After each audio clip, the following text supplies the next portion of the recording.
કે આજે જે અમે કોડીનાર તાલુકાની જે મુલાકાત લીધી છે, જે અહીંથી સળત્રી માલસોમ વેલાન સુધી અને આમ આલીદર સુધી જે મુલાકાત લીધી છે, એમાં કોઈ એવું ખેતર નથી કે કોઈ એવું એક ખેડૂત નથી કે એને નુકસાન નથી થયું.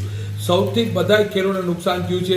માંડવી, સોયાબીન અને જે ખેડૂતને જે અહીંયા જે તાલુકો છે અત્યારે કે ઘાસચારો જે છે ઢોર માટેનો, એનો પણ કારણ કે દૂધ ડેરીનું જે દૂધનું બહુ મોટું ઉત્પાદન કરે છે ખેડૂત લોકો, એને પણ બધા એવો એક ખેડૂત નહીં હોય કે કોઈને નુકસાન નહીં થયું હોય. એટલે આ વરસાદથી બધા ખેડૂતને બહુ એક એક માણસને પસ કરીને નુકસાન કરે છે એવો વરસાદ જે છે વાતાવરણ બગાડ્યું છે ખેડૂત માટે. આ બાબતે આપણે ધારાસભ્ય જે આપણા જે મિનિસ્ટર છે પ્રદ્યુમનભાઈ, મુખ્યમંત્રીશ્રી અને જીતુભાઈ વાઘાણીને કરી છે. એટલે એને લીધે આજે જે નક્કી થયું છે, સાંજના અમને મેસેજ આવ્યા હતા કે અર્જુનભાઈ મોઢવાડિયા જે મિનિસ્ટર છે અને પ્રદ્યુમનભાઈ બંને કોડીનારની સવારથી 9 વાગ્યાથી મુલાકાત લેવાના છે.